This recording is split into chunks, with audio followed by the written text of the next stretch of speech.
Suite à la précarité de la farine constatée dans le chef-lieu de la province du Lualaba et ses alentours, Son Excellence le gouverneur de province, Richard Mouyej Manguesmans, a tenu aujourd'hui un marathon de réunion de 10h à 13h10.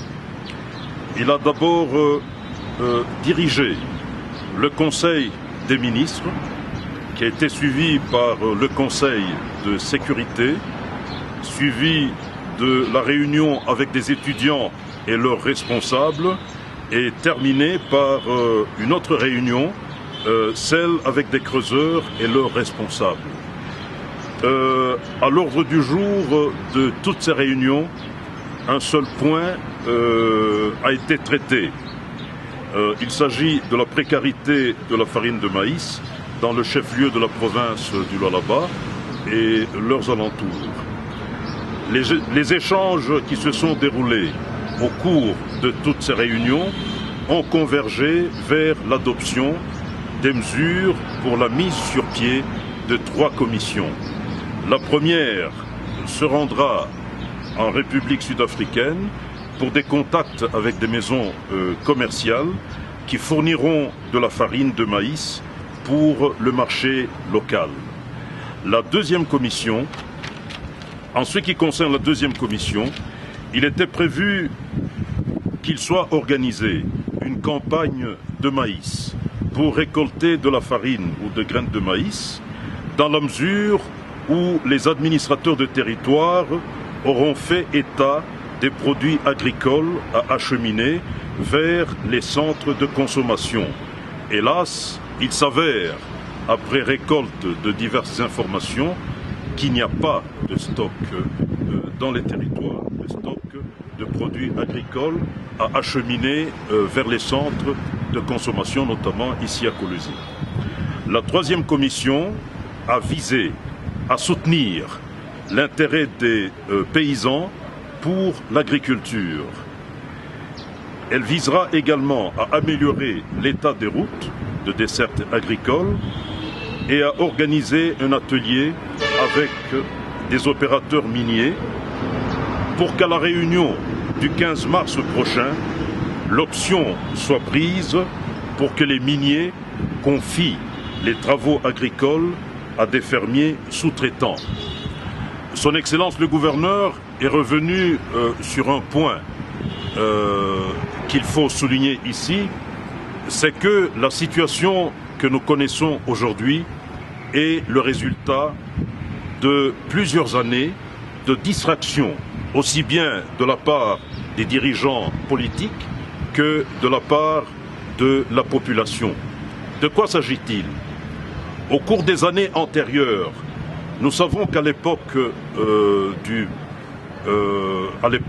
du président Mobutu, des tracteurs, des camions, des camionnettes avaient été offerts à des députés, à 430 députés nationaux, pour que les travaux agricoles soient effectués sur le sol de notre pays, afin que le Congo puisse accéder à l'autosuffisance alimentaire.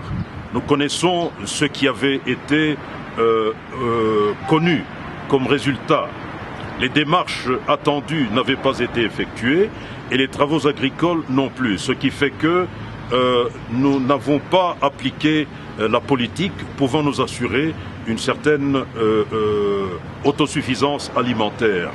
Plus près de nous, avec Son Excellence Joseph Kabila Kabange, des tracteurs ont été offerts à des notables de notre pays. Plus de 3000 tracteurs qui ont été offerts à des notables de notre pays pour que les travaux agricoles soient entrepris dans toute la République. Malheureusement, cet élan qu'avait pris le président de la République n'avait pas été suivi des faits par les notables qui avaient bénéficié du matériel pouvant produire un travail dont les résultats auraient dû mettre toute la population du Congo, et particulièrement celle du Lualaba, à l'abri à l'abri de la disette que nous connaissons aujourd'hui. Ça, c'est en ce qui concerne les responsables politiques.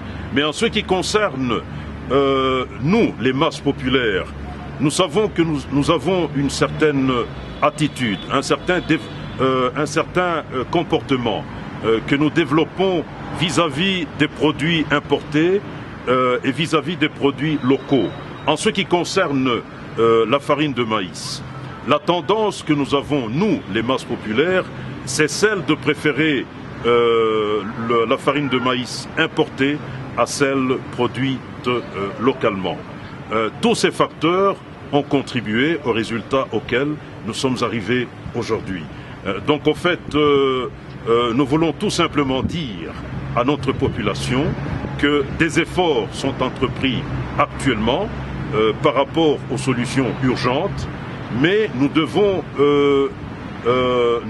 accomplir des actions pour que les résultats se pérennisent.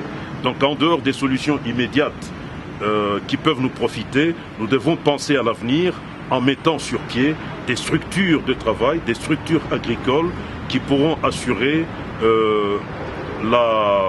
l'autosuffisance alimentaire, ce qui nous mettra à l'abri des situations que nous connaissons aujourd'hui. Nous avons toujours tourné notre regard vers l'extérieur. Maintenant, nous devons tourner notre regard vers l'intérieur, vers le sol de notre pays, qui est riche et qui peut nous donner à manger à nous tous.